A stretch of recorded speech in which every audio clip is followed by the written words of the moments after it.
Hello and welcome back to our review, Kevin from Kevin Grant on Whisky. This week is going to be my whisky of the year. We're coming to the end of the year, coming into December, and I thought, why not? For about this time, let's see what my favourite whisky of the year has been. It's difficult to choose. It's always difficult to choose, I find, but I've kind of came up with a few things to help my decision making. The whisky that I have chosen, I've got a kind of top four here as well that I'll run through. But I'm choosing the whisky based on kind of easy obtainable availability, price point and things like that as well, and just my connection with the whisky over time. I think I've tried some whiskies that have been sensational at tastings and so forth that I've absolutely loved, but I don't class it as my whisky of the year because I've only had samples of it. I've not had a bottle of which has been in my collection or a bottle that I've bought and so forth. So I've picked it and it's in this glass just now, so I'll not give anything away. It's in a Bunnahabhain glass, Warehouse 9. Mr. David Brody, thank you for the glass, but it's not what you think it is that's in there.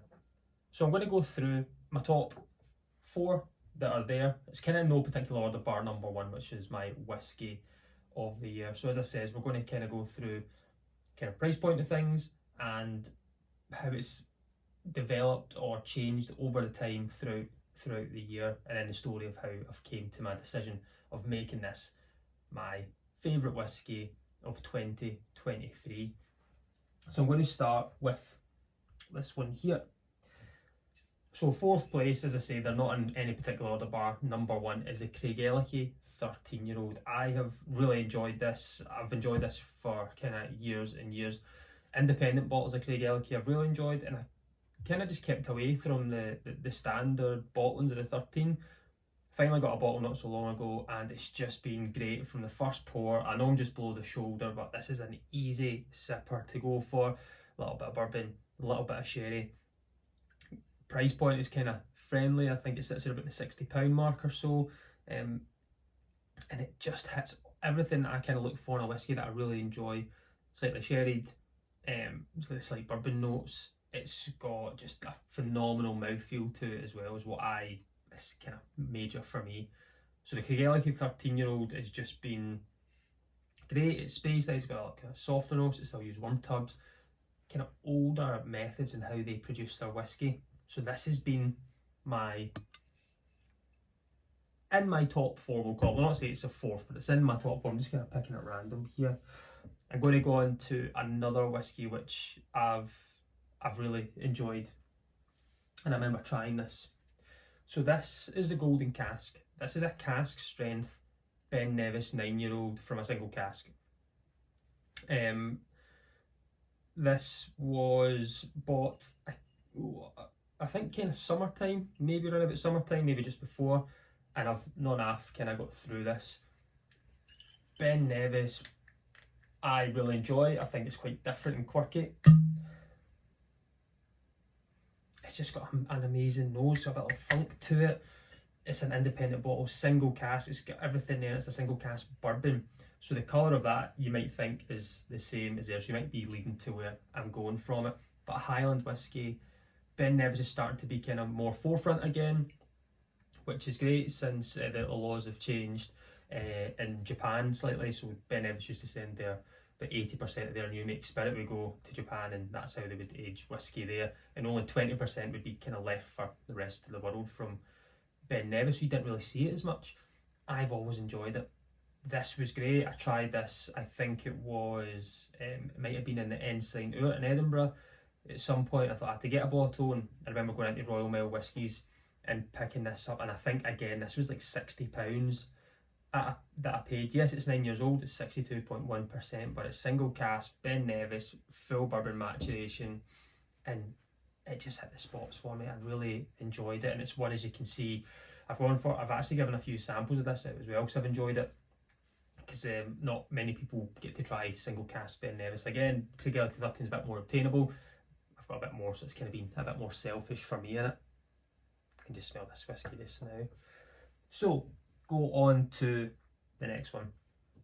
Going independent bottling again, Cadenheads. You can never go wrong with Cadenheads. I picked this up, I think, quite early in the year. It could have been the tail end of last year, in fact, potentially, but I think it was this year. This is an 11-year-old Balblair Big Sherry Bomb, Oloroso sherry cask, cask strength 56.6% ABV. This stuff is magic, really, really is. It's this time of year we're getting into. I find myself reaching for more sherry cask whiskies, wine cask whiskies, kind of the deeper ones, a little bit stronger and cask strength. Colder nights, it's freezing here today. This would probably be the best to kind of put in the glass, but this has just been great. The kind of chocolatey notes, big sherry notes. It's light, it's still delicate. The kind of raspberry coulis in there. It's got everything.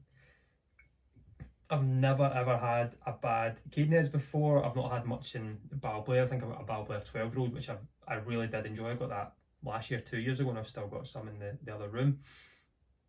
This is a great whiskey.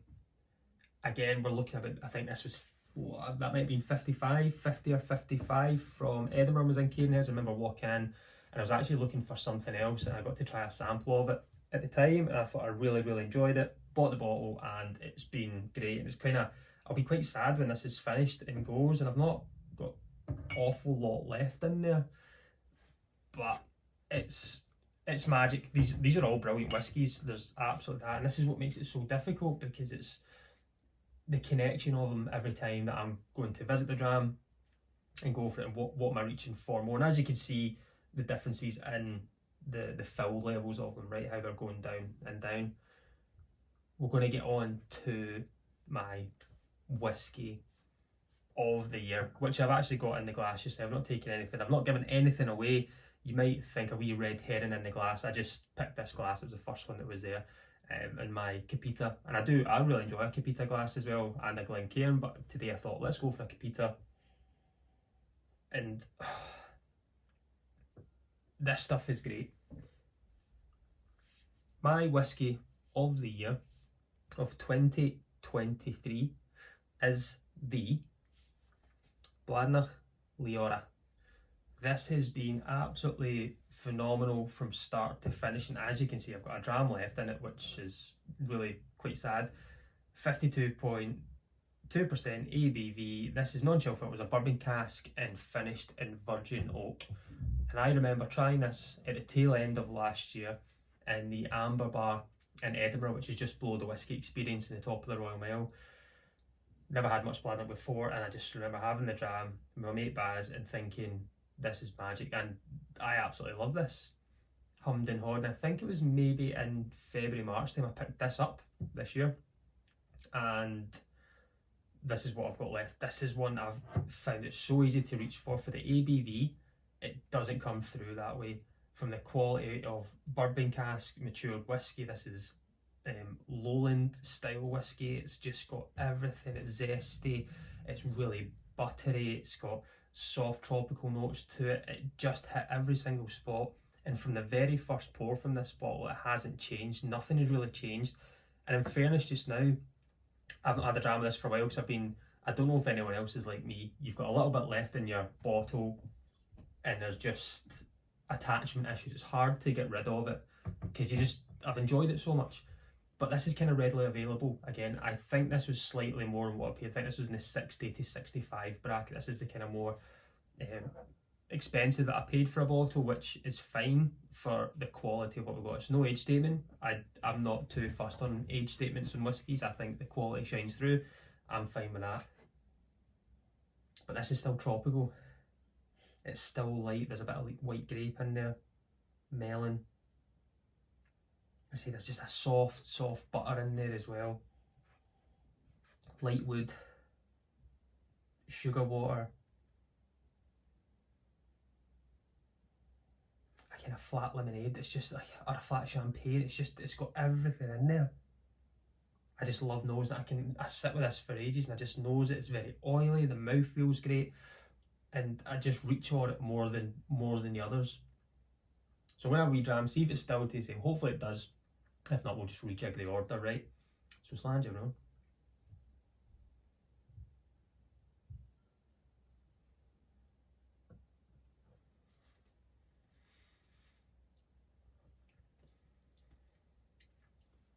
Buttery, tropical, slightly oaky. It's not changed. and that's great in a whisky that can continually through the bottle stay the same. Sometimes we get a great top half and you just have this great interaction with it. The bottom half can kind of fade away because the more it's been open, air and stuff gets in and it just can kind of change, or vice versa. You can get it very tight at the top and the more that comes out, the more it comes alive. This has just been great throughout. It's been steady. I've loved it. It's something, as I said, Bladnoch I didn't know too much about. And if you look at kind of Instagram and some of the stories I put up in my local I'll go to, I'm always kind of going for a Bladnoch now, just because I think the quality, the spirit is there. This is one that's going to get replaced for sure, just because of the connection that I've had. I enjoy it so much, and I've got a dram left, a healthy dram at that, because you never, the only thing is it's a square bottle, it looks like there's loads in there, but it's quite a chunky bottom, so it's hard to kind of tell. But this is part, I think, of the core range, Leora, so it's not something that's going to disappear, and if it does, I would look in auctions and things for myself for it. But it's difficult to pick a whisky of the year. Last year was the Loch Lomond single grain. Loved that. Price point was bang on as well, you know, kind of less than £30. Yes, this is up there, but I've connected with it. I think the price has been good for it. I think the presentation of it and the quality throughout, and that is the reasons why I've picked this. I've just connected with it from start and probably to finish. It's been an enjoyable whisky. All of them have, but this is just the one that has won it for me in 2023. So Bladnoch, amazing. Thank you for producing so much quality whisky that's coming out, and I'm enjoying the range, and I think it's more that I need to explore just that little bit more. But I'm going to go and sit back and enjoy this because I've not got much left of it. But thanks everyone for tuning in. Thanks for everyone who's been subscribing, who's been liking, who's commenting. I'm hoping to, I've got a new bottle that I'll review next week. I'll put some wee teasers out during the week on social, so make sure you're following on kind of Instagram, Twitter and so forth when you'll see these coming through. I'm going to go and sit back. I've got my kind of heavier jumper on today. Sorry there's no branding, it's a little bit cold, so I've had to kind of put a heavier layer on. I'm going to go. But as always, I've been Kevin from Kevin Grant on Whisky. Join me next week. Let's talk whisky. Slainte.